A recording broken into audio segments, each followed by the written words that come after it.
মোহনবাগান এবং ইস্টবেঙ্গল একে অপরের পরিপূরক এবং এই দুই প্রধান এই বছরে ভারতীয় ফুটবলে রাজত্ব করতে চলেছে। কারণ ইস্টবেঙ্গল তারা দুর্দান্ত পারফরমেন্স প্রথম দুটো ম্যাচে তাদের থেকে দেখলাম। মোহনবাগানও কিন্তু তাদের শুরুটা বেশ ভালো হয়েছে, পজিটিভভাবে কিন্তু তারা শুরু করেছে। প্লেয়াররা গোলের মধ্যে রয়েছে, পয়েন্ট টেবিলের লড়াই কিন্তু জাস্ট জমে যাচ্ছে। তো অসাধারণ কিন্তু আজকে ম্যাচ হয়েছে। পয়েন্ট টেবিলের কীরকম অবস্থা রয়েছে, ইস্টবেঙ্গল কীরকম খেলেছে, ইস্টবেঙ্গলের তুলনায় মোহনবাগান কীরকম খেলেছে, সমস্তটা নিয়েই কথা বলবো। তার আগে একটাই রিকোয়েস্ট, চ্যানেলে যারা প্রথমবারের জন্য এসেছো মনে করে চ্যানেলটাকে সাবস্ক্রাইব করে নিও। তো প্রথমেই যদি আজকের ম্যাচ নিয়ে কথা বলি, তো সবথেকে খারাপ লাগলো যার জন্য সেটা হচ্ছে ভিশাল কাইত। ভাই প্লেয়ারটা চুপচাপ দাঁড়িয়ে রইলো, তাকে যদি একটা চেয়ার দেওয়া হতো সবথেকে ভালো হতো। কারণ চেন্নাইন এফসি কোনো রকম শট অন টার্গেট ছিলই না। চেন্নাইয়ের একটাই লক্ষ্য ছিল ম্যাচ থেকে যদি কোনোভাবে একটা পয়েন্ট নিয়ে ফেরা যায়, সেটাই সবথেকে তাদের জন্য ভালো পাওনা। কারণ প্রথম থেকেই তারা যথেষ্ট নেগেটিভ ফুটবল খেলেছে। তাদের মূল লক্ষ্যই ছিল যা হোক করে মোহনবাগানকে আটকাবো। আরে সম্ভব? মোহনবাগান তাদের নামটাই এত বড়, তাদের অন পেপার তারা দল অনেক ভালো, তাদের অনেক গেম চেঞ্জার রয়েছে, অনেক ভালো, তারা হেভিওয়েট দল। তাদের আটকানো, এটা কিন্তু প্রথমেই ক্লিফোর্ড মিরান্ডা একটা সবথেকে বড় ভুল করে, যেখানে কিন্তু নামতের কাজই ছিল যে ডিমি পেট্রাটোসকে ধরে রেখে দেওয়া, জাস্ট এটা কাজ ছিল। নামতের আর অন্য কোনো কাজ নেই, সে শুধু ডিমি পেট্রাটোস যেখানে যাচ্ছে সে উপরে যাচ্ছে, নিচে যাচ্ছে, ডিফেন্স করছে, সব জায়গায় ডিমির একদম ছায়া সঙ্গী। তাহলে একজন প্লেয়ারের খেলাটা পুরোপুরি অফ হয়ে গেল, যে একজনকে নিয়ে আমরা কম খেলছি, কারণ তার কাছ থেকে কোনো সার্ভিস নামতের কাছ থেকে পাওয়া যাচ্ছে না। মোহাম্মদ আলী বেমামার যথেষ্ট স্লো হয়েছে, তার খেলার যে গুণগত মান নিয়ে কোনো দিনই প্রশ্নচিহ্ন ছিল না, আজও নেই, কিন্তু একটা তার খেলার যে স্লো সেটা কিন্তু দেখা যাচ্ছে এবং প্রচণ্ড পরিমাণে মিসপাস, প্লেয়ারদের মধ্যে বোঝাপড়ার যথেষ্ট অভাব লাগছিল। কারণ এটাই সাধারণ ব্যাপার যে একটা দল যারা 3 মাস প্র্যাকটিস করছে তাদের মধ্যে যে বোঝাপড়া তৈরি হবে, আর যেই দলটা 3 সপ্তাহ প্র্যাকটিস করছে, বোঝাপড়ার তফাৎ তো হবেই, সেটা পরিষ্কার বোঝা যাচ্ছে। ইমরানকে চেনেই না মোহাম্মদ আলী বেমামার, যে কে আমাদের দলের প্লেয়ার ইমরান খান আমি চিনিই না, বল কখন পাস দিতে হবে আমি জানিই না, 2-3 বার করে ইমরানকে পাস দিচ্ছি, ইমরান সেখানে ধারে কাছে নেই, আবার ইমরান আবার ব্যাক পাস করছে, সেখানেও মোহাম্মদ আলী বেমামার ধারে কাছে নেই। আমি বলবো আজকে যদি কোনো প্লেয়ারের খেলা ভালো লাগে সেটা হচ্ছে ইরফান। প্রত্যেকটা জায়গায় একদম চ্যালেঞ্জ ছুঁড়ে দিয়েছিল মোহনবাগানের প্লেয়ারদের। সেখানে টেকচাম্প অভিষেককে প্রথম হাফে জাস্ট জ্বালিয়ে পুড়িয়ে শেষ করে দিয়েছিল। সেখানে অভিষেক মাথা গরম হয়, একটু হাত ফাত চালায়, সেখানে কিন্তু ইয়েলো কার্ড অভিষেককে ফার্স্ট হাফে দেখতে হয়। তারপরও প্রশংসা করব অভিষেকের, সেটা পরে আসছি। তো এই দলের মধ্যে যেটা একমাত্র দেখার বিষয় ছিল সেটা হচ্ছে ইরফান ভালো খেলেছে। বাদ বাকি আমি কার কথা বলবো, প্রীতম কোটাল, তাকে দেখেও সেরকম কিছু মনে হয়নি। এবং মোহাম্মদ নওয়াজের ইনজুরিটা কিন্তু আজকে একটা কি ফ্যাক্টর হয়ে গেল, তাকে ইনজুরি পেয়ে সে বেরিয়ে যায়, সেই জায়গায় সামিক মিত্রা আসে এবং ফার্স্ট হাফে মোহনবাগান অনেক চেষ্টা করেছিল, একটা তো গিয়ে পোস্টে লাগে, নওয়াজ বেশ কয়েকটা ব্রিলিয়ান্ট সেভ দেয় এবং বারবারই কিন্তু জেমি ম্যাকলারেন অফসাইড পজিশনে জড়িয়ে যাচ্ছিল। তার মানে তার মধ্যে গোল করার সেই খিদেটা রয়েছে যে আমি গিয়ে গোল করব, তো সেই জায়গাতে ফিনিশিং আসছিল না। তো সেই জায়গাতে কিন্তু ফিনিশিং এলো যখন নওয়াজের পরিবর্তে সেখানে কিন্তু সামিক মিত্রাকে নিয়ে আসা হলো। সুন্দর কিন্তু একটা ফিনিশিং আমরা দেখতে পেলাম জেমি ম্যাকলারেনের। একদম ফার্স্ট হাফের শেষ মুহূর্তে অ্যাডেড টাইমের সময় কিন্তু জেমি ম্যাকলারেন গোল করে মোহনবাগানকে লিড এনে দেয়। হ্যাঁ, গোলকে নিয়ে অনেকে অনেক কথা বলবে, অফসাইড ছিল, অফসাইড থাকলে থাকবে, তাতে কার কী করার আছে, অফসাইড রেফারি দেয়নি, এটাই হচ্ছে আসল কথা। আমাদের ভিএআর নেই, আমাদের কিছুই নেই, তো এইভাবে খালি চোখে বলা যাবে না এটা অফসাইড এটা অনসাইড। আমার যেটা মনে হয়েছে 50-50, অফসাইড দিলেও বলার কিছু থাকতো না, অনসাইড দিয়েছে তাতেও কিছু বলার নেই। 50-50 পজিশন থেকে কিন্তু ম্যাকলারেন গোল করেছে এবং গোল করে দলকে এগিয়ে দেয়।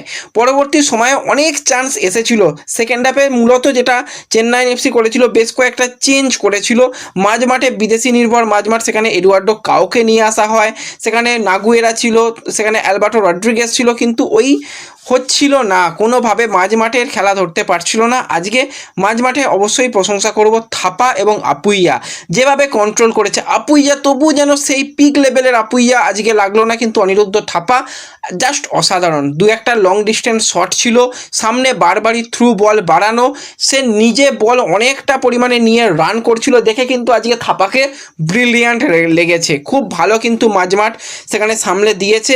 আমি তো ভাবছিলাম যে নাগুয়েরা যথেষ্ট চাপ রাখবে তোমার আপুইয়ার ওপর। হ্যাঁ, কয়েকটা ক্ষেত্রে হয়তো চ্যালেঞ্জ ছুঁড়ে দিয়েছিল আপুইয়াকে, কিন্তু বেশিরভাগ জায়গাতেই থাপা কিন্তু আজকে মাঝমাঠকে পুরোপুরি নিয়ন্ত্রণে রেখেছিল।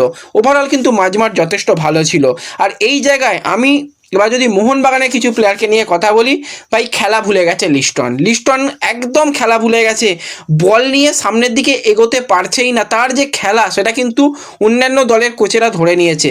তাকে কোনোভাবে কাটিং করতেও দিচ্ছে না, তাকে আউটসাইডে গিয়ে ক্রস করতেও দিচ্ছে না, হচ্ছিল না। এবং মোহনবাগান দলের আজকে আরও একটা ব্যাপার আমার খুব চোখে লেগেছে, সেটা হচ্ছে কর্নারগুলো একদম জঘন্যভাবে ব্যবহার। প্রথম দিকে 4টে কর্নার আমরা দেখলাম, রবসন রবিনো নিল, কোনো রকম বোঝাপড়া নেই, কিচ্ছু নেই, যা হোক ওই নিতে হয় নিয়ে নিলাম, এরকম একটা। সেট পিসকে কিন্তু অনেক ভালো করতে হবে, ডেড বলগুলোকে থেকে কাজে লাগাতে হবে। সেই জায়গায় বারবারই কিন্তু আজকে কর্নারগুলো নষ্ট হয়। তারপর ডিমি পেট্রাটোসও ওই একই ব্যাপার, 7টা না 8টা টোটাল কর্নার পেয়েছে, সেখান থেকে কোনো রকম ওপেনিং তো হয়নি, কিচ্ছু হয়নি, কর্নারগুলো জাস্ট নষ্ট করা হয়েছে।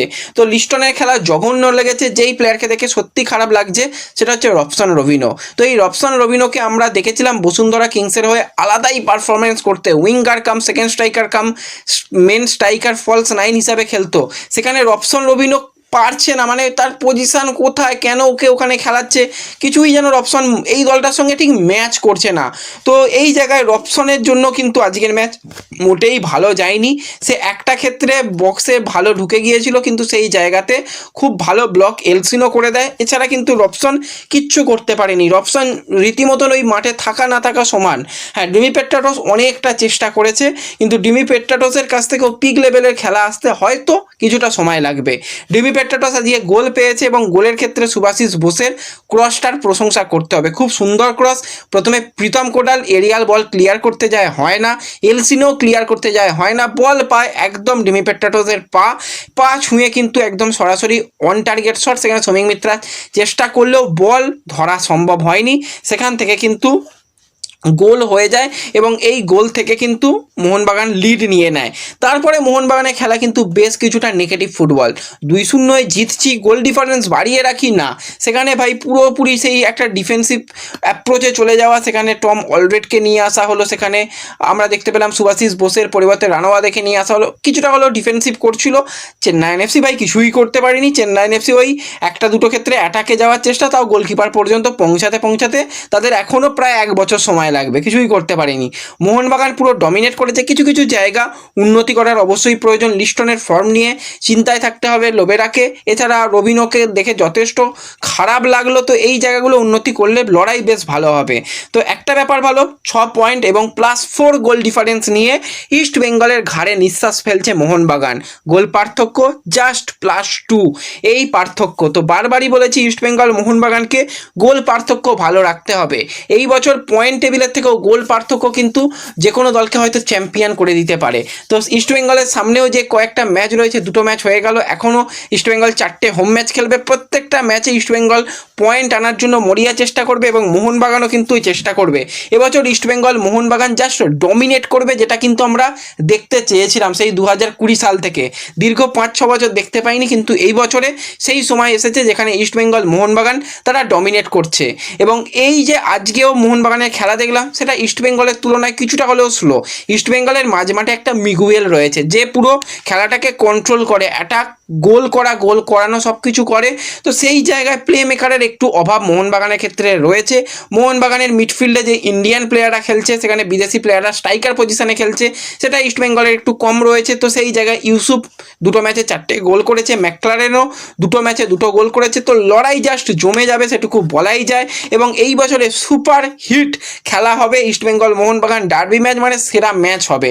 এবং আজকের দিনটা মোহনবাগান সমর্থকদের জন্য একটা ভালো দিন, কারণ এই বছর মানে এই দিনে গত বছরে কিন্তু মোহনবাগান লিগ শিল্ড একদম মানে অফিসিয়াল করে নিয়েছিল, সেখানেও ডিমি পেট্রাটোসের গোল ছিল।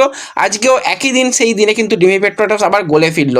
যথেষ্ট ভালো কিন্তু আজকে মোহনবাগানের জন্য গেল, এবং ইস্টবেঙ্গলও খুশি হবে যে খুব বড় ব্যবধানে মোহনবাগান জেতেনি। জিতলে হয়তো পয়েন্ট টেবিলে 1 নম্বরেও যেতে পারতো। তো সেক্ষেত্রে গোল ব্যবধান অনুযায়ী ইস্টবেঙ্গল এগিয়ে থাকবে।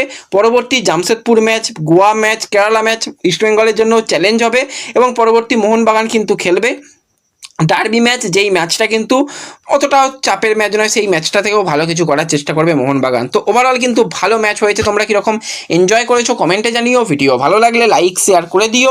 চ্যানেলে প্রথমবারের জন্য এলে সাবস্ক্রাইব করে নিও। দেখা হবে পরবর্তী ভিডিওতে। ধন্যবাদ।